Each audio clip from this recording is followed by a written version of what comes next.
that seem to read your game plan, your game notes pretty good? Yeah, that's big. You know, we really got hurt when we played them in, obviously, North Carolina through the years, and this year every bit as much as one of the best transition teams in the country. So you have to do a great job in your transition defense, but your offense is a big key to that. Taking quality shots and taking care of the ball is every bit as important as getting back. So we have to. There's no one phase that isn't important when you play a team as talented as North Carolina. What are you doing better now than you did the first matchup against these guys? Well, you know, our offense has been much better at times, you know, and we're getting better in almost every phase. We're better defensively, better rebounding wise. You know, we executed well on Saturday when it was important, so that was big. And you know, again, we're maturing, and then with that experience comes better play all the way around. We talked Friday, you know, three of the things that were going to be key to the game. One was making foul shots, two, maybe getting Daniel going on the offensive end, and then that final play of the game, and all three, you know, turned out to be the keys in the game.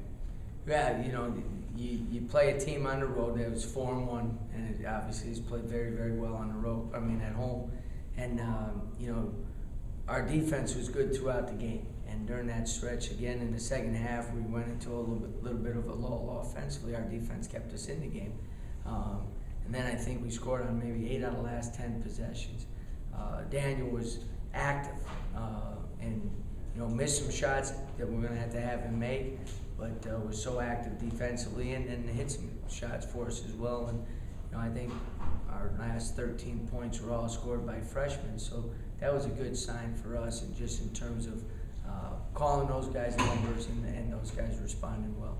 Since the Duke game, I think Roy's on starting 4 guards. What kind of problems does that present? Well, it's a tough matchup, because what they've done is they moved Harrison, who is the natural 3-man, to now they play at the 4 spot. So able to stretch the defense. It's going to be a big challenge for Robert and Cam and Julian, and at times Daniel, to be able to step out on the perimeter and guard guys that can shoot the 3 and can also put the ball down. So our communication, our defensive intensity is going to be important, because I think this team has shot more 3s than any team that Coach Williams has ever coached. And when you add another shooter to the mix, as opposed to playing their traditional 2 bigs inside, which Carolina has always been known for, it adds another dimension to their offensive arsenal, and their ability to put the ball on the floor and stretch the defense is going to be a great challenge for us. You mentioned the 3s. I think there were 13 of them last game out. Old school basketball was inside, outside. Right. Is it kind of, I mean, not recently, but is the evolution of the game kind of changed? Well, you know, teams play small at times, but also, you know, big guys are now able to shoot the 3. I think Robert is shooting almost 40% from the 3 for us, and that's as a freshman. I think before it's all said and done, he's going to be a 40-plus shooter from the 3, and so now he gives you that inside-outside threat. But you know, more teams are shooting 3s, and you just got to, you know, defensively, especially with a team like North Carolina, you got to be on their toes on every single catch. Scoring, it seems, is hard to come by, though, in general, in college basketball. I mean, Miami, Clemson, 45-43 game. Yeah, what was that score at halftime? Like 18, don't 16, know. It was low. Yeah, It was low. People complain about our offense. Yeah. You know, yeah. It's universal right now. Is it? Yeah, I think, you know, that's a big topic. I think there's various reasons for it. I think one, defenses are better and more physical, and because of the physical play being allowed, it's tougher for teams to score. I do think teams are shooting more 3s, and so I think Jamie Dixon from Pittsburgh mentioned, especially in that league, a lot more teams play zone, so possessions are longer, so the amount of possessions go down. For me, my biggest thing is I think that the skill level, we're not able to spend enough time with our guys on the simple offensive skills that we'd love to work on year-round. If you think about it, 2 hours a week out of season is what we get with our guys in terms of skill development. And we question why European players come over here and are more skilled and more advanced in just the basics, dribbling, shooting, and passing, which goes to being more efficient offensively. What do you see the NCAA changing the rules to make scoring more common thing, more like NBA? Well, you know, it would be the rules committee that would do some stuff in terms of, you know, what's called and what's not called. Again, I think the NBA did that, and it was about a 2 or 3 year progression before you started to see a change. And that was in response, to be honest with you, to the Detroit Pistons and the Bad Boys, and then Coach Riley with the New York Knicks, and you know, that style of basketball. So it would take some time. I don't think you'd see it immediately, but there is talk about, you know, creating more freedom offensively and movement and different things like that. It'll be interesting to see if anything changes.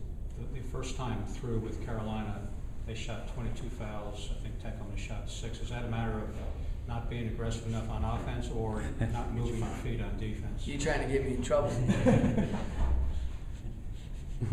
Little bit of everything. Let's say that. Little bit of everything. There was a lot of factors that played into that. Your transition defense off of misses is how much of a factor of just being better at it, getting back faster and being more aware of that, and how much of that? Yeah, a lot of things. One, you know, quality offensive possessions always are harder to run on than bad ones. Turnovers are impossible. Unless the ball ends up in the tuba section, then you don't have to worry about that. But there has to be a greater sense of urgency. You know, you can't backpedal, you know, back on defense. You have to sprint back and then get ready to defend. So a little physical and a little mental. And there can't be any question when a shot goes up of what your role is. If you're supposed to go to the glass, you better go to the glass. The worst thing is to be in the middle.